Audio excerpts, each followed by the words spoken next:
Eh bien, dans l'Église, bien qu'aujourd'hui encore, eh bien, le service est à huis clos, hein, et personne ne peut venir puisque l'Église est encore fermée. Mais à partir de dimanche prochain, eh bien, nous mettrons l'Église sera ouverte avec bien sûr les gestes barrières, et donc vous aurez tous les renseignements, eh bien, pendant cette semaine. Mais il y a beaucoup de joie de revenir, eh bien, dans ce lieu et d'entendre la louange et de sentir, eh bien, la présence du Seigneur, l'Esprit de Dieu. Hein, bien sûr, Dieu vit dans nos cœurs, mais il est aussi, il se manifeste dans la communion fraternelle. Je pense que le message est un message qui est là pour vous encourager et qui est là aussi, eh bien, pour que vous preniez conscience. Nous devons aspirer au changement. Ce n'est pas aussi simple que de dire « il faut changer ». Mais la Bible et l'Église sont remplies de témoignages de la transformation qu'opère Dieu. Et la plupart des récits sont extraordinaires. Mais avant tout, nous devons comprendre que les changements ne viennent pas seuls. Ils viennent si nous sommes résolus. Il faut beaucoup de détermination. Si nous voulons changer notre comportement, changer notre attitude, changer notre caractère. Vous connaissez tous ce dicton, chasser le naturel et revient au galop. Et nous sommes tous conscients intérieurement que nous avons besoin de changer. Parce qu'il y a un mal-être. Il y a un malaise. Parce que nous voyons bien que par rapport à la parole qui nous éclaire, eh bien, nous nous sentons en décalage. Si tu changes, et ce que tu désires, eh bien, tu dois être résolu dans ton cœur. Les Écritures nous disent que nous sommes transformés par le renouvellement de nos pensées.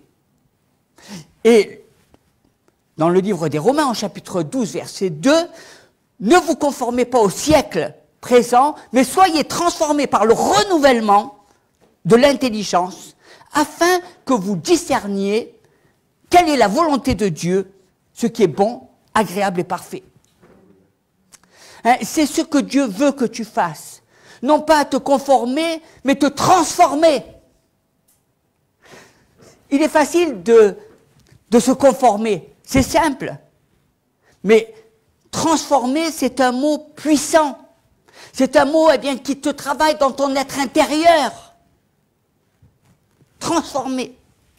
C'est important que vous transformiez votre façon, eh bien, de penser. Dieu vous dit, vous devez discerner quelle est la volonté de Dieu, ce qui est bon, agréable et parfait.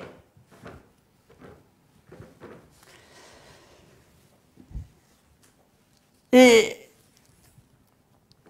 il faut se battre. Il faut se battre pour changer. Il faut se battre contre soi-même. Il faut se battre par rapport à tous les raisonnements, les discours que tu te tiens.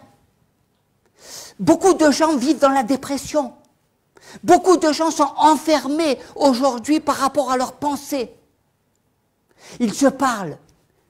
Ils ne voient pas de solution. Ils vivent dans un mal-être. Ils se renferment sur eux-mêmes. Ils se parlent et ils se tuent. Parce que leurs paroles amènent la mort. Elles n'amènent pas la vie. La parole, c'est le constat que tout va mal. Leur constat, c'est de se dire « j'ai gâché ma vie ». C'est de penser, eh bien, que finalement, les choses ne sont pas aussi belles.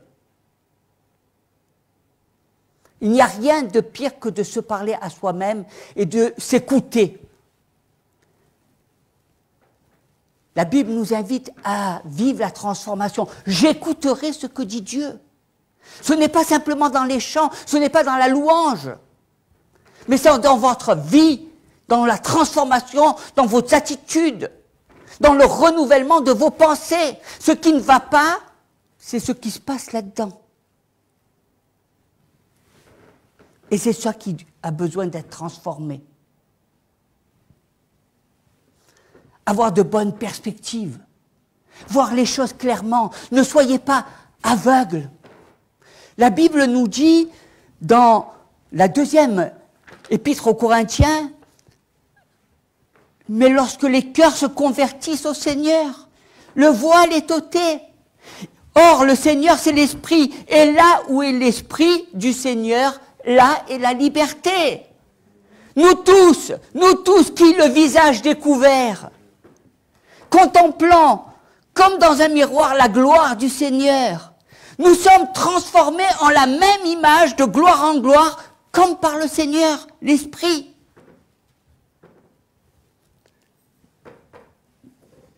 Beaucoup de gens parlent de leur conversion et disent « Le Christ m'a changé ».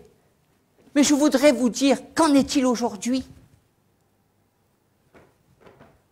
Si Dieu vous a changé, le voile est tombé. Toutes les pensées négatives, tout ce qui vous empêchait de voir la gloire de Dieu a disparu. Et vous êtes rentré aujourd'hui dans le lieu très saint et vous avez fait cette expérience du Dieu vivant et vrai, de la grâce. Beaucoup de personnes vivent dans la captivité à cause de leur façon de voir les choses. Chacun pense qu'il a la meilleure manière de voir les choses, qu'il a les meilleures solutions pour voir la vie, qu'il connaît exactement le mode d'emploi pour vivre heureux. Et pourtant, il y a tellement de gens malheureux. Et pourtant, il y a tellement de souffrances. Et pourtant, il y a tellement de gens qui tourneront et qui ne voient pas le chemin. Et c'est leur vie qui passe comme ça. 20 ans, 30 ans, 40 ans, 60 ans, 70 ans, 80 ans.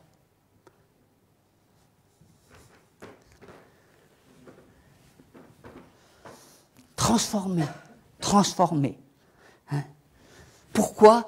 À cause de cette façon de voir les choses qui est fausse, qui est trop étroite, qui veut trop se conformer à ce siècle et à l'esprit du monde, au lieu d'être renouvelé par l'esprit du Seigneur. Souvent, les personnes préfèrent rester comme elles sont, parce qu'elles ont le sentiment que c'est difficile d'évoluer, de vouloir changer. Elles ont tendance même à se replier sur elles-mêmes. Vous avez remarqué combien de gens disent « Non, mais finalement, j'y arrive pas ». Alors, on rentre dans sa chambre et puis on se replie sur soi-même. Le monde va mal. La dépression est tout autour. Les gens sont de plus en plus malheureux et ce qu'ils cherchent, c'est qu'on rentre dans leur manière de penser, en leur disant « mais je te comprends, oui, je suis là pour t'aider, oui, je suis là pour te réconforter ». Mais la parole de Dieu est là pour nous montrer la vérité et pour nous montrer que nous devons avoir un ressort qui nous permette de changer et de vivre ce qui est agréable, parfait. On a tendance à vivre dans son monde. Mais Jésus a donné sa vie pour que nous puissions vivre la grâce et le pardon de Dieu. Le changement est difficile à vivre. Seule la parole de Dieu change les vies. Seule la parole de Dieu transforme les personnes. Et c'est pour ça que nous avons besoin d'aimer la parole. Nous avons besoin de nous plonger dans la parole. Les gens regardent aux Saintes Écritures comme des Écritures, comme un livre historique, un livre avec des raisonnements. Mais qu'en est-il de ton être intérieur? Si tu viens à Dieu, c'est pas pour avoir de la connaissance, c'est pour vivre la transformation de Dieu. C'est pas pour que tu sois toi, mais c'est que tu sois transformé de gloire en gloire, que tu ressembles davantage à Jésus. Le but, c'est pas que tu sois, eh bien, ta personne améliorée, ton code de conduite, mais le but, c'est que tu sois transformé à l'image de Christ, que ça soit lui ton modèle, que tu lui ressembles, que tu aies le même caractère, que tu aies la même manière de penser, que tu aies la même attitude. Jésus est le chemin, la vérité, la vie. Jésus est heureux.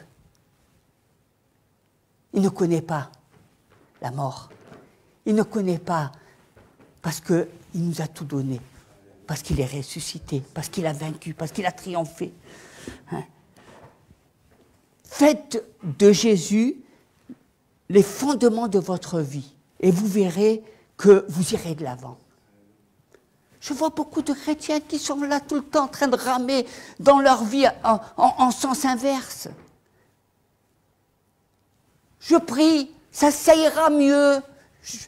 T'inquiète pas, j'ai de l'espérance. Mais rien ne se passe. Pourquoi? Parce qu'ils ne sont pas résolus, ils n'ont pas envie de se battre. Dieu ne va pas se battre à ta place, c'est toi qui dois te battre, c'est toi qui dois chercher à vivre la pensée de Dieu, c'est toi qui dois vivre la transformation. Mais je ne partage pas, j'aimerais bien faire un peu comme ci, un peu comme ça.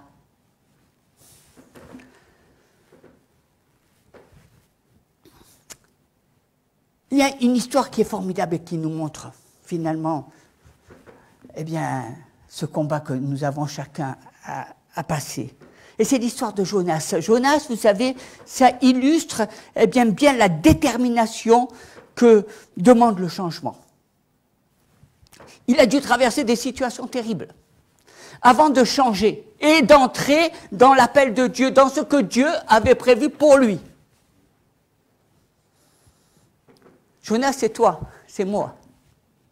C'est souvent le comportement de beaucoup de chrétiens et qui résistent parce qu'ils ne veulent pas faire, parce qu'ils ne veulent pas écouter, parce qu'ils ne veulent pas obéir.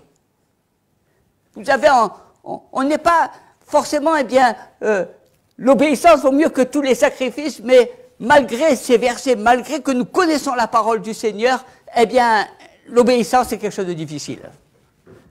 On ne veut pas, ça ne me convient pas. C'est pas comme je pense. Ça m'amène pas à voir les choses comme je voudrais les voir. Finalement, obéir à Dieu, c'est pas si facile que ça. On veut être un chrétien, mais on veut être Dieu. Mais si on me dit il faut obéir, c'est tout autre. Parce que est-ce que vous partagez les pensées de Christ? Est-ce que vous êtes d'accord? Est-ce que quand Dieu vous demande de faire quelque chose, vous le faites?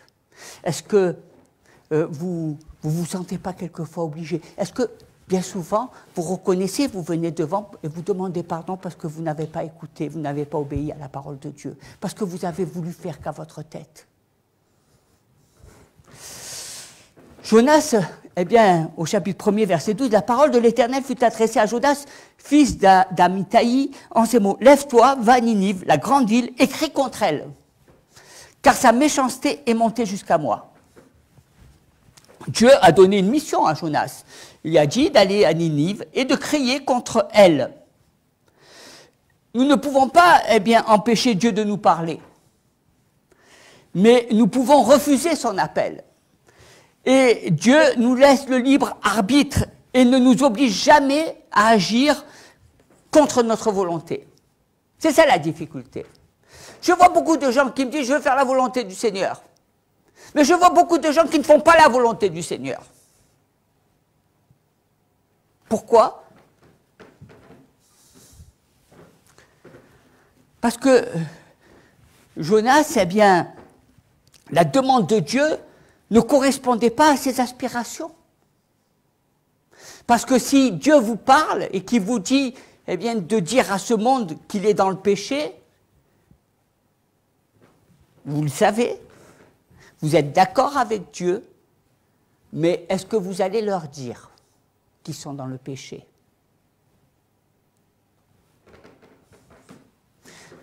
Est-ce que vous allez obéir à Dieu? Ou est-ce que vous allez vous conformer, eh bien, à l'image de l'esprit du monde, Et aujourd'hui, eh bien, cela arrive souvent dans l'Église. Dieu nous appelle, mais nous battons lorsque nous réalisons que ce que Dieu nous demande n'est pas du tout ce que nous voulons faire. J'ai pas envie.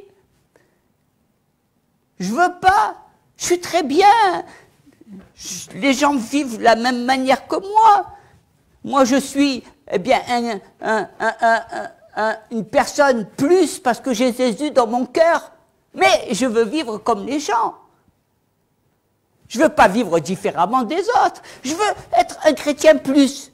C'est-à-dire que j'ai mon bonus avec les bénédictions de Dieu qui enrichissent et ne sont suivies d'aucun chagrin. Mais je suis un être humain et Dieu me permet de faire des choses. Dieu ferme les yeux même si je sais que ce n'est pas très conforme. Mais Dieu m'aime. Dieu m'aime. On va se trouver toutes les excuses. On va trouver des excuses pour tout. Mais est-ce que le voile est tombé? Est-ce que le voile de l'aveuglement est tombé? Est-ce que tu vois les choses clairement? Est-ce que tu vois ce que Dieu voit? Parce que si tu voyais ce que Dieu voit, je suis persuadé que tu te prendrais la tête, les mains sur la tête et que tu commencerais à avoir beaucoup de choses qui ne tournent pas rond.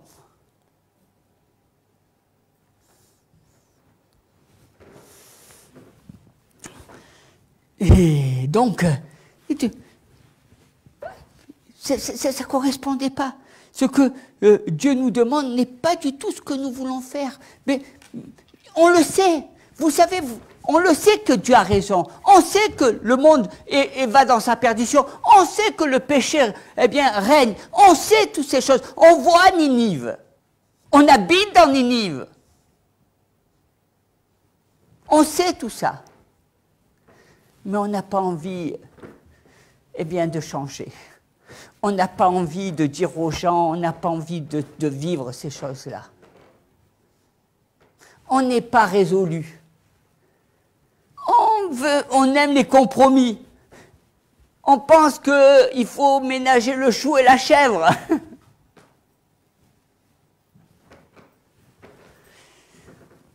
Et malgré les paroles, et bien malgré les ordres de Dieu, nous n'obéissons pas. Et beaucoup de chrétiens sont malheureux, sont tristes, ne vivent pas la transformation parce qu'ils n'obéissent pas à Dieu.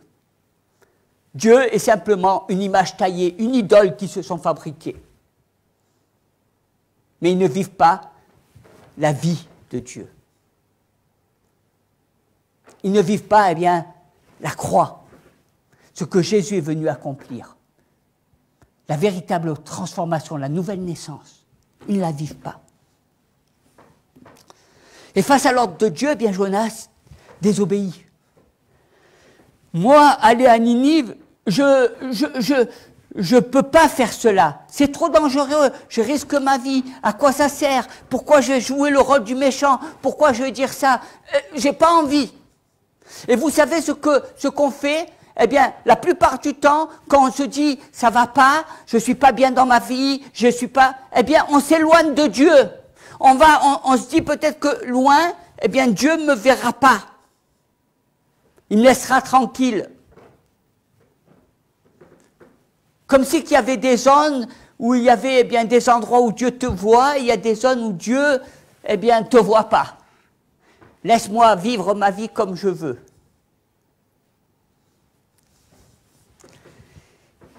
Il n'avait pas simplement eh bien, envie de faire ce que Dieu lui commandait. Combien de fois cela nous arrive-t-il aussi? Combien de fois eh bien, nous connaissons, nous savons intérieurement ce que Dieu veut dans notre vie? Combien de fois nous savons que ce que Dieu veut est la meilleure des choses parce que Dieu est un Dieu bon, mais nous résistons à Dieu, nous préférons choisir eh bien, nos propres pensées, nous préférons nous détruire plutôt que de vivre eh bien, le renouvellement de l'esprit. Nous sommes les artisans de notre propre destruction, de notre propre malheur. Parce que nous voulons agir qu'à notre tête. On se croit toujours supérieur aux autres. On vit finalement, eh bien, nous sommes l'image de nos dépressions. Nous sommes le reflet de notre mal-être. Notre orgueil est à l'image, eh bien, de ce qui ne va pas dans notre vie. Au lieu d'obéir, d'entendre la voix de Dieu, alors que nous avons un Dieu, et nous le savons tous, qui nous aime et qui a prévu le meilleur pour nous. Nous n'obéissons pas parce qu'on ne comprend pas. On comprend très bien. Tout ce que je vous dis, je sais que Dieu vous parle et que l'Esprit de Dieu vous montre les choses. Mais ce n'est pas que vous ne comprenez pas. C'est que vous ne voulez pas comprendre. Et que vous préférez mettre ça dans la réflexion, dans l'intellectualisation, histoire de vous trouver toujours, eh bien, des circonstances. Histoire de vous échapper de vos réalités. Mais on ne s'échappe pas de la réalité. On peut, où que tu ailles, tu peux aller à des milliers de kilomètres, tes troubles, eh bien, tu vas les ressentir de la même manière. C'est pas parce que tu t'en vas plus loin, c'est pas parce que tu te diversifies, c'est pas parce que tu essaies d'oublier que tu vas arriver, eh bien, à vivre la transformation. Il n'y a qu'un chemin. Et souvent, n'attends pas des autres ce que toi tu dois faire. Parce que les autres sont aussi des artisans souvent de ton malheur. Parce qu'ils te confortent. Oh oui, je veux te comprendre, je veux essayer de me mettre dans ton jeu, Vous savez, Dieu n'est pas venu pour nous dire ça. Il est venu pour nous dire la vérité. Et la vérité vous affranchira. Et est-ce que nous sommes capables d'assumer, de dire « Ok, je suis d'accord, je relève le défi ». Même si je sais que ça va à l'encontre de ce que je vis, même si ça va à l'encontre eh bien, de ce que je suis. Mais est-ce que je veux vivre dans le péché? Est-ce que je veux vivre dans le malaise? Est-ce que je veux vivre dans la dépression? Ou est-ce que je veux vivre dans la pensée de Dieu? Sachant que seule la pensée de Dieu eh bien, m'apportera les solutions. Pour entrer dans la pensée de Dieu, eh bien, nous devons commencer par rechercher la face. Qu'est-ce que Dieu? Qu'est-ce que tu veux? Et Jonas, en continuant, Jonas se leva pour s'enfuir à Tarsis, loin de la face de l'Éternel, et descendit à Jaffo. Et il trouva un navire qui allait à Tarsis. Il paya le prix du transport, il s'embarqua pour aller avec les passagers à Tarsis, loin de la face de l'Éternel. Hein? Voilà. Il y a beaucoup de chrétiens qui se disent ça. Si je m'en vais loin, au moins ma famille ne me regardera pas, au moins on ne m'embêtera pas, je peux faire ce que je veux, je serai tranquille. On s'aperçoit qu'on peut être à des milliers de kilomètres, mais on ne fait pas grand-chose de plus. Et la famille, eh bien, même si elle est éloignée, ben, c'est pas pour ça que tu vas avoir plus de paix, tu vas régler tes problèmes, tu vas changer de vie, tu vas changer de façon d'être, tu vas changer de caractère. Non. Vous savez, il y a beaucoup de personnes qui eh bien, ont vécu ces temps de confinement d'une manière très difficile parce que c'est pas parce qu'ils avaient le temps d'être dans la présence de Dieu qu'ils ont trouvé le Seigneur.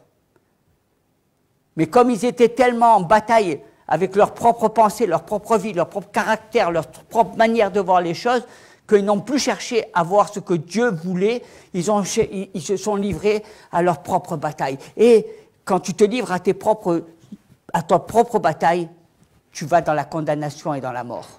Parce que tu n'as pas de solution. Parce qu'il n'y a que Dieu qui a une solution. Alors, au lieu d'écouter Dieu, eh bien, Jonas fait l'inverse. Je voudrais te poser la question, est-ce que tu écoutes Dieu? Est-ce que souvent tu ne fais pas comme Jonas, tu ne fais pas l'inverse de ce que te dit Dieu?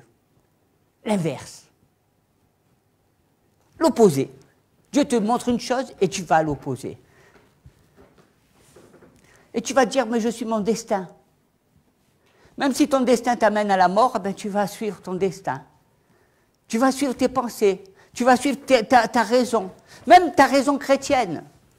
Mais est-ce que tu vas suivre ton cœur? Est-ce que tu vas vivre eh bien, cette transformation dans ton être intérieur? Tu cherches un bonheur, mais en fait, le bonheur n'est pas dans les autres, le bonheur, il est dans le Seigneur. Il est en toi.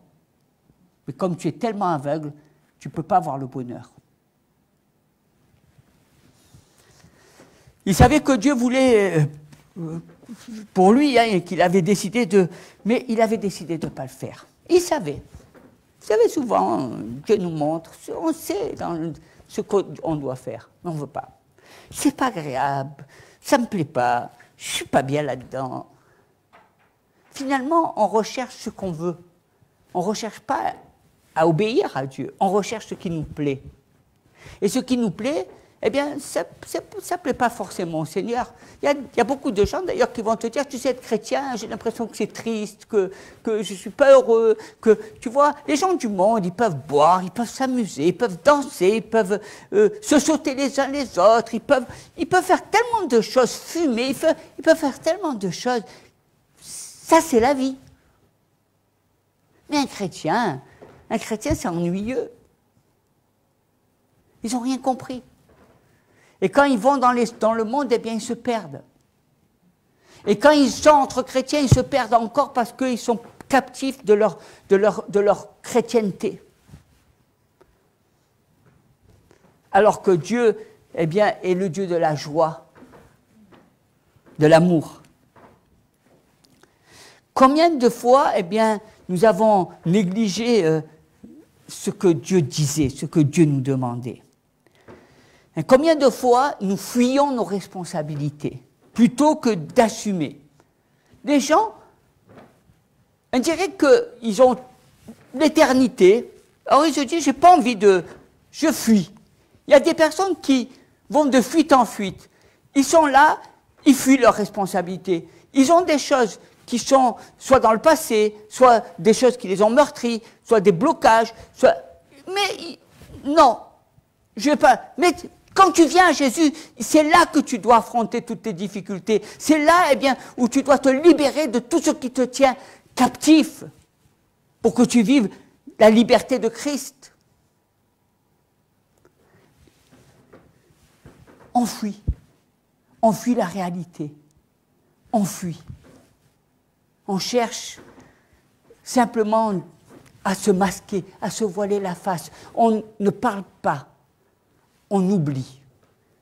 On ne parle pas des choses importantes, on essaie d'oublier, de faire comme le monde, de s'attacher au superficiel plutôt que d'aller dans la profondeur. Soyons des êtres superficiels. Au moins, on ne se pose pas de problème. Les gens ne se posent pas de problème. Ils vivent leur vie. Ils sont superficiels. Ça ne va pas avec telle personne. Ce n'est pas grave. Ils trouveront quelqu'un d'autre pour remplacer. Et puis, si ce n'est pas quelqu'un d'autre, ça sera quelqu'un d'autre. Et puis, si ce n'est pas ça, ce n'est pas grave. Tu sais, moi, je peux vivre seul et je peux vivre en paix. On fuit. On ne voit pas. Ou alors on essaye de rentrer dans des arrangements, dans de la colocation, dans ceci, dans cela. On cherche. Mais est-ce qu'on est en phase avec la parole? Est-ce qu'on est rempli de l'amour de Dieu? Est-ce que nous sommes remplis, eh bien, de cet amour, de ce que Dieu veut? Finalement, est-ce que vous croyez que Dieu a un plan pour vous? Et est-ce que vous pensez que Dieu veut votre bonheur? Parce que vous êtes l'artisan de votre malheur.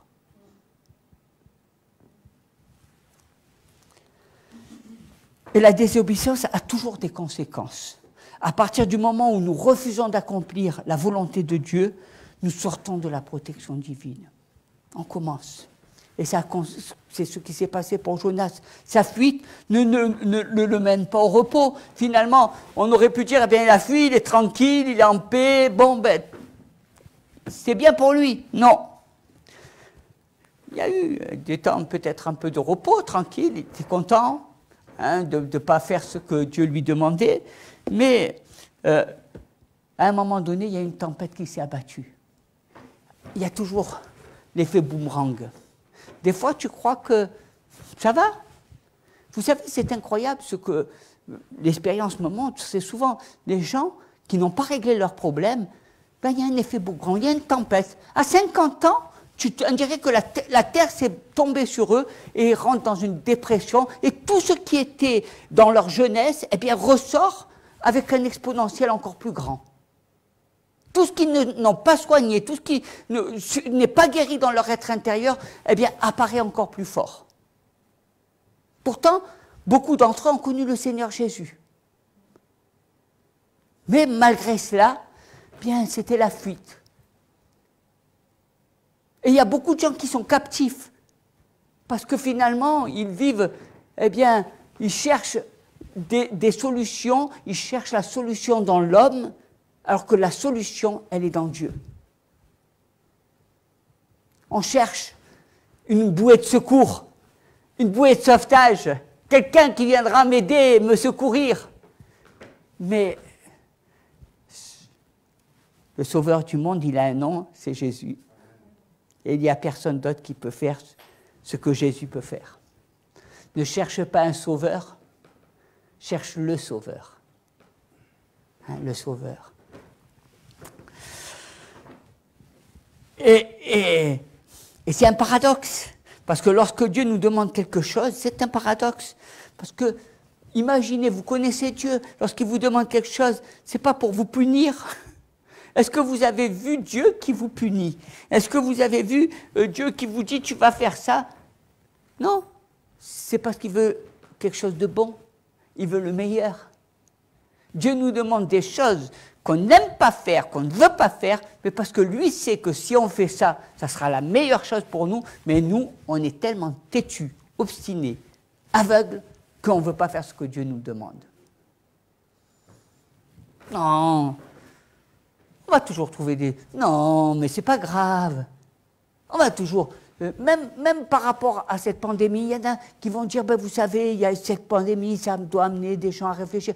Mais non, tu sais, il y a eu plusieurs pandémies dans l'histoire, il y a eu des choses encore bien plus graves que ça qui se sont produites. On va toujours, au lieu de chercher ce qui ne va pas dans ton être à toi, quand Dieu te parle, il veut te montrer les choses pour que tu changes, pour que tu aies envie de vivre la pensée de Dieu.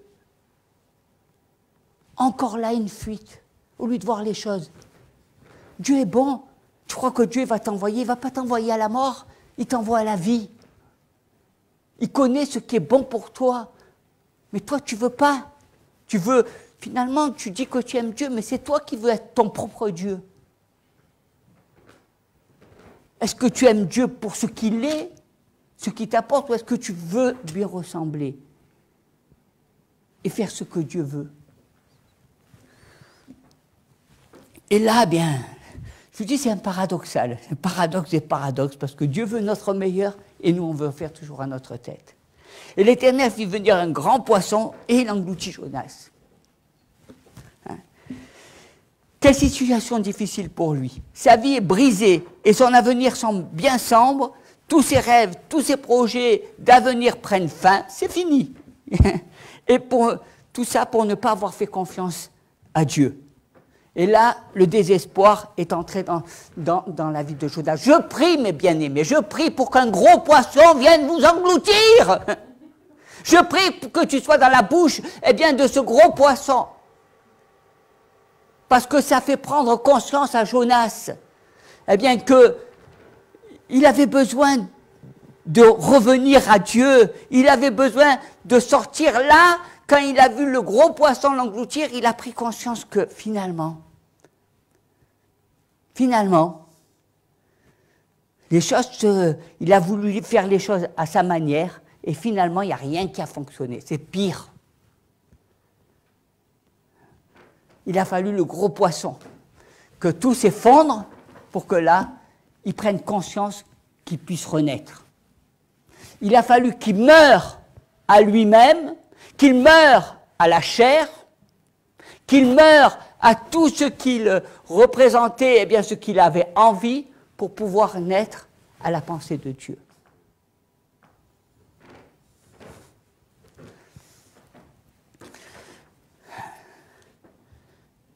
Dieu est le Dieu de la seconde chance. Dieu nous donne toujours une chance. Nous avons un Dieu d'amour, un Dieu qui nous aime. Mais lorsque nous lui tournons le dos, il continue à nous aimer. Et lorsque nous l'implorons, eh bien, il vient à notre secours. Toujours, car ses bras restent ouverts pour nous accueillir. Alors que Jonas était au bout du désespoir, alors que Jonas était malade, alors que Jonas était celui ou celle qui est dans la dépression et qui ne voit rien de bon dans sa vie, et qui s'accroche désespérément aux hommes, alors que Dieu lui donne. Il y a le ressort. Il y a ce désir de prendre conscience que la deuxième chance, il faut savoir la saisir pour s'en sortir. Et il n'y a que Dieu qui peut te donner une deuxième chance. Il faut que ça soit, à ce moment-là, le Seigneur parle. On veut toujours faire à notre tête, on est toujours meilleur que tout le monde, on est toujours les plus forts, on sait à l'intérieur qu'on est triste, qu'on est seul, qu'on n'arrive pas à grand-chose, que beaucoup de gens eh bien, sont bien au-dessus de nous. Mais quelque part, on aime bien faire les fanfarons, on aime bien faire ceci, on aime bien faire cela. Il faut que j'existe, un besoin d'exister. Mais là, Jonas était au bout, il n'y avait plus rien, c'était la mort. Il n'y avait plus ni parents, ni enfants autour de soi, ni amis. Il était face à ces réalités. Vous savez, des fois, il faut passer dans le couloir de l'ombre de la mort pour revenir aux choses essentielles de la vie. Des fois, il faut passer par des choses qui paraissent terribles, là où on a l'impression qu'on a tout perdu pour pouvoir renaître de ses cendres.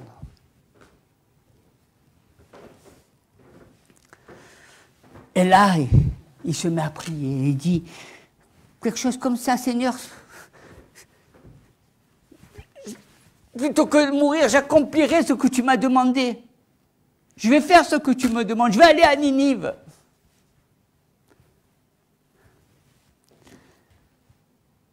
C'est là où on revient à Dieu. C'est là où on commence à obéir à Dieu. Vous savez, souvent, je vois des chrétiens qui disent « je vais faire la volonté de Dieu ». Quand je vois les chrétiens qui me disent ça, je ris au-dedans de moi, parce que je sais qu'ils ne sont pas passés par le combat. Je sais que cette prière qu'ils font, c'est plutôt « Dieu, fais ma volonté ». Ce n'est pas eux qui font la volonté de Dieu. Parce que quand on fait la volonté de Dieu, on a des choses à perdre. Il faut qu'on perde sa vie. Celui qui veut gagner sa vie doit savoir qu'il doit perdre sa vie. On a beaucoup de choses à perdre. Tous nos désirs, la gloire de l'homme, nos rêves de reconnaissance, tout ça doit être mis à la croix pour naître de nouveau. Pas à l'image des hommes, mais à l'image de Dieu. Pas à l'image d'un homme qui a réussi dans la vie, mais à l'image du serviteur, de celui que Jésus est. Il a donné sa vie pour les autres. La réussite sociale. Et là, il dit, j'accomplirai ta volonté. Il est, vous savez, semblable à ce fils prodigue qui décide de retourner vers son père. Et je crois que le désespoir, eh bien, a des vertus. Le désespoir nous amène à revenir à Dieu. Le désespoir nous amène à ne pas vouloir nous voiler la face, mais à revenir. Faites attention, mes bien-aimés. Souvent, vous tendez la main à quelqu'un. Laissez-le, afin qu'il vive, eh bien, son expérience personnelle pour revenir à Dieu. Pour voir que la vie est belle. La vie ne dépend pas de telle ou telle personne. La joie ne dépend pas parce que tu as des enfants ou parce que tu n'en as pas. La joie est dans le cœur. La joie, elle est dans ce que tu es. Elle n'est pas dans le fait que tu aies une belle maison, ou que tu aies une belle voiture, ou que tu aies une belle femme. La joie vient du Seigneur. Elle demeure et elle demeure éternellement, ainsi que la paix, ainsi que la santé. Et il confesse. On voit eh bien, Jonas qui est décidé à faire ce qu'il n'avait pas envie de faire. Je dis bien, il est décidé à faire ce qu'il n'a pas envie de faire. Est-ce que tu es décidé à faire ce que tu n'as pas envie de faire? Hein? Il est décidé. Il est décidé, et il va et il dit, pardon Seigneur. Tu vois, c'est vrai, j'ai voulu faire à ma tête, mais je te demande pardon parce que j'ai besoin. J'ai besoin, tu vois, maintenant, je suis mort, je suis dans le ventre de ce poisson, j'existe plus. Mais si tu me libères, ok, je vais faire ça. Et Dieu le libère, hein. Dieu lui donne cette seconde chance. Et on voit dans Jonas au chapitre 3, versets 1 et 2, la parole de l'Éternel fut adressée à Jonas une seconde fois en ces mots, lève-toi, va à Ninive, la grande ville, et proclame-y la publication que j'y ordonne. Quand Dieu nous montre des choses, il ne change pas d'avis. Nous, on change d'avis comme de chemise, mais lui, il ne change pas d'avis. Il dit toujours, ben va, et tu vas dire les choses. Et cette fois-ci, Jonas obéit, parce qu'il a vu, il a expérimenté. Parce que là, il a dit, ça y est maintenant, je ne m'amuse plus. Je ne joue plus. Parce que tu sais, tu joues avec ta propre vie, tu joues avec des allumettes qui sont en train de te brûler, c'est toi qui te crames.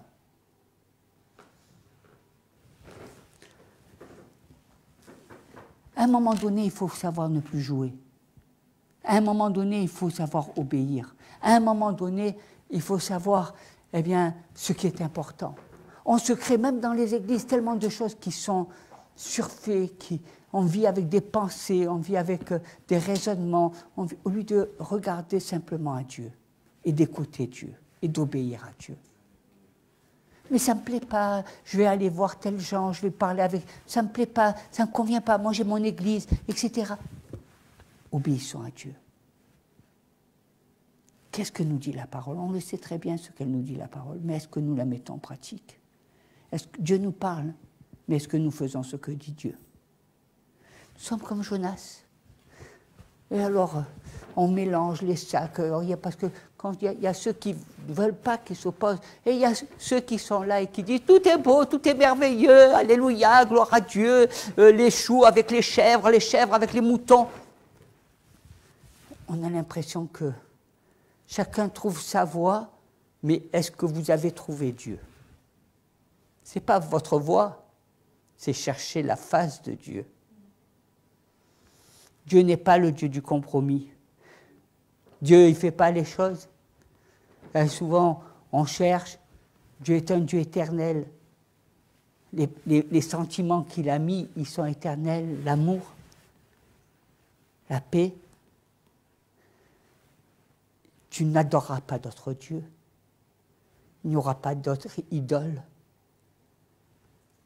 Mais tout le monde il est beau, tout le monde il est gentil. Vous savez, ça c'est certains chrétiens qui sont comme ça. On a l'impression qu'ils sont bisounours, mais ils ne comprennent rien. Quand tu leur parles de la parole de Dieu, on va trouver toujours. Revenons à la parole. Écoutons ce que dit Dieu.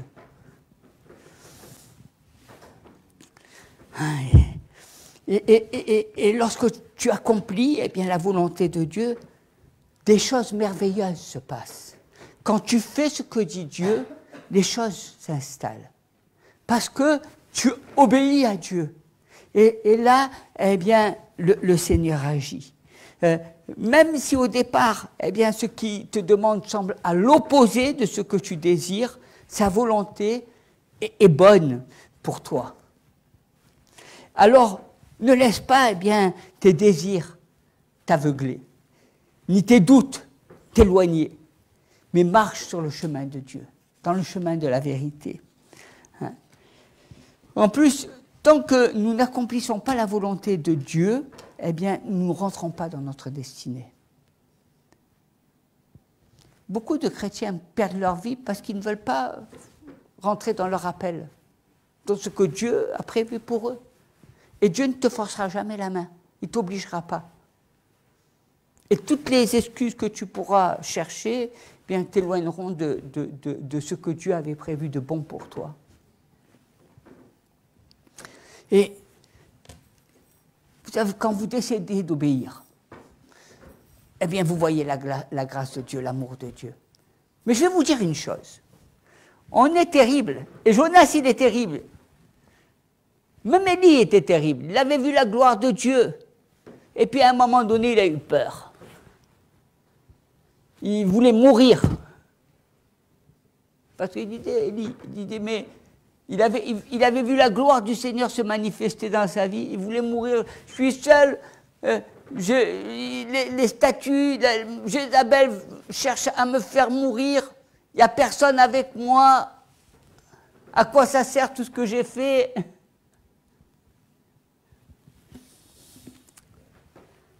Je veux vous dire une chose, c'est que le naturel reprend le dessus. Dieu nous parle, des fois nous obéissons, et quand nous n'obéissons pas, eh bien le naturel reprend le dessus. Vous savez, il y a cette expression, chasser le naturel, et il revient au galop. Si on ne reste pas déterminé, si nous ne sommes pas vigilants, eh bien, vous verrez qu'à un autre obstacle, eh bien, on revient en arrière. Et il y a beaucoup de chrétiens qui font le yo-yo. Ils font un pas en avant, un pas en arrière. Un pas en avant, un pas en arrière. Parce qu'ils ne sont pas résolus dans leur tête. Parce qu'ils ne sont pas décidés. Parce qu'ils ne veulent pas vraiment. J'y vais pas, j'y vais pas. Quand Dieu te demande de faire quelque chose, tu le fais. Et si tu ne le fais pas, vaut mieux ne pas le faire que d'être entre deux. Et souvent, quand on se laisse aller, et qu'on ne veut pas, et que le naturel reprend, eh bien on retourne dans nos anciennes habitudes. On reprend notre ancien caractère. On dit j'ai Dieu, mais on ne veut pas vivre eh bien, la nouvelle naissance. On ne veut pas. Le voile a été ouvert, il a été déchiré, on doit rentrer dans ce qui est de nouveau. Mais non, on ne veut pas. Parce que nous sommes toujours aveuglés, parce que nous ne voulons pas nous libérer eh bien, de tout notre passé, de tout notre vécu, de notre moi. On reprend le naturel. C'est incroyable quand les gens eh bien, reviennent, même en étant chrétiens, reviennent au même caractère qu'ils avaient dans le passé.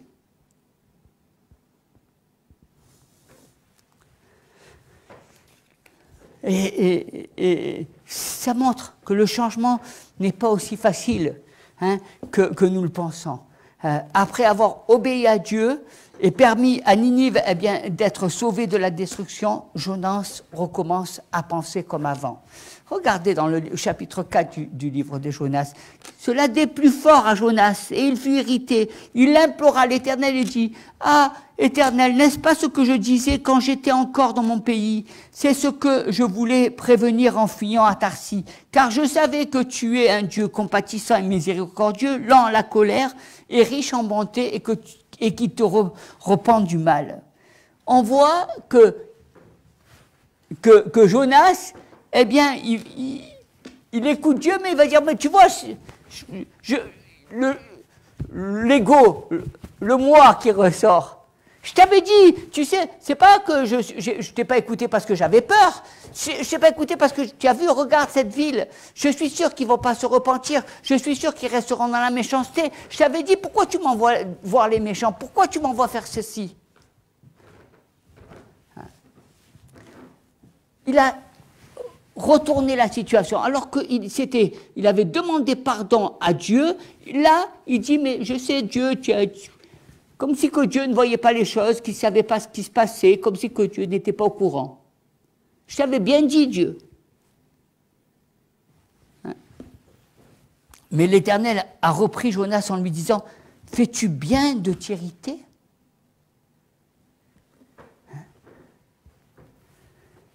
Même lorsque nous pensons nous être libérés d'une mauvaise habitude ou d'une mauvaise façon de penser, nous devons toujours veiller à ne pas retomber dans nos anciens travers. Il y a toujours un spectre. Tu peux toujours redevenir l'ancien homme. Tu peux revenir aux choses anciennes. Des fois, tu penses que tu es libre et en fait, tu retombes. Ça demande vraiment de la persévérance, ça demande du combat, ça demande de la détermination. La nature charnelle est difficile à transformer. Vous savez, notre caractère, nos vieux démons, nos trucs qui nous prennent là et qui nous enlèvent de voir clairement les choses, ceux qui nous enlèvent la joie de vivre, ils sont toujours là. Et c'est difficile à transformer. Et peu arrive à ressurgir, eh bien, peu arrivent à s'en sortir parce qu'ils sont toujours là. Les gens, j'ai l'impression qu'ils ont tout pour changer, ils peuvent être heureux et ils sont toujours malheureux. Pourquoi? Parce qu'ils sont toujours entourés par des choses, ça revient toujours. Et ils sont toujours en train de combattre les mêmes combats. Pourquoi tu combats les mêmes combats? Pourquoi tu luttes toujours sur les mêmes choses? Parce que tu as toujours le naturel qui revient. Tu ne t'es pas libéré. Tu n'as pas résisté. Et ce que je voudrais vous dire, c'est qu'il y a une nécessité. Tant que tu n'auras pas compris dans ton être intérieur qu'il y a un changement qui doit s'opérer, tu verras toujours. Les gens diront, mais je fais des efforts, je prie, Dieu va agir. Mais pendant ce temps, tu te gâches ta vie. Des années de gâchis. Des années et des années où tu ne vis pas. Il faut être déterminé. Il faut à un moment donné que tu prennes les problèmes à bras le corps. Soit tu veux être libéré, et alors il va falloir que tu te battes. Soit tu veux être captif, alors tant pis pour toi, tu seras malheureux ou malheureuse toute ta vie. Parce que même Jésus ne pourra rien faire. Parce que Jésus te laissera faire ce que toi tu veux faire. À tes résolutions répondra le succès. Et je crois que dans notre existence, nous vivons tous des déceptions et des épreuves qui nous laissent des blessures. Mais nous devons les vaincre et non pas apprendre à vivre avec. Mais tu ne me comprends pas. Dans ma jeunesse, mes parents, ils ne m'aimaient pas. J'ai été rejeté. J'ai vécu des échecs. C'est incroyable le nombre de personnes qui pensent qu'ils ne sont pas compris. Même Dieu ne peut pas les comprendre. Même eux-mêmes n'arrivent pas à se comprendre. Et quand vous regardez les choses, vous vous dites, mais je ne vois pas, tu as des parents, ils sont normaux, ils sont gentils, pourquoi tu les as vus comme des monstres? Parce que nos perceptions sont aveugles. On a besoin de personnes, de méchants. Alors il y a les gens qui ont le rôle des méchants, il y a le rôle des gens qui ont le rôle des gentils. Les méchants. On a été méchants avec moi. On aime bien se plaindre. Je n'ai pas vécu. Tu es la seule personne qui m'apporte du bonheur. Mais une personne ne peut pas t'apporter du bonheur. Il n'y a que Dieu qui peut t'apporter du bonheur.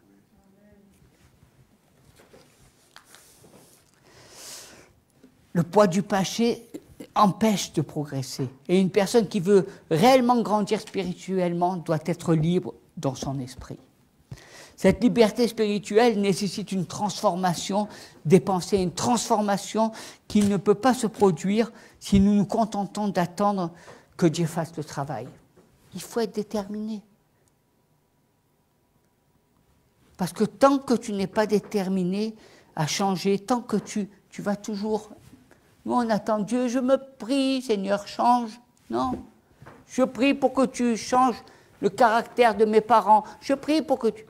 Est-ce que la prière, ça doit être...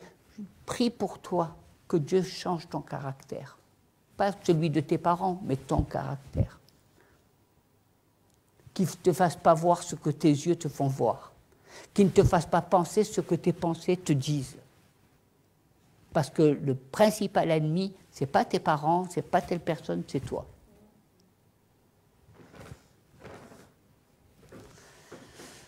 Il faut se libérer, changer son point de vue, changer de caractère, changer d'attitude. On ne veut pas. Mais comment veux-tu envisager l'avenir si dans ta tête, tu ne vois pas l'avenir? Comment tu peux influencer ta vie si toi-même tu ne vois pas les choses?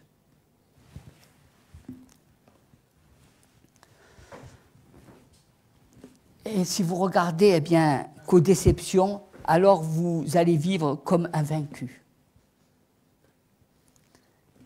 Je ne veux pas aller à Ninive pour la condamner. Les habitants vont vouloir me tuer. Et puis Dieu est bon. Pourquoi détruirait-il cette cité? Et la vision de Dieu était différente parce que, en accomplissant cette mission, Jonas permettait à Ninive de se repentir et de ne pas être détruite. Vous voyez ce que Jonas pensait, que Dieu allait détruire cette ville parce qu'ils étaient dans la méchanceté, qu'ils ne se repentiraient jamais. Dieu savait déjà que cette ville, que ses habitants allaient se repentir. Parce que Dieu connaît le futur.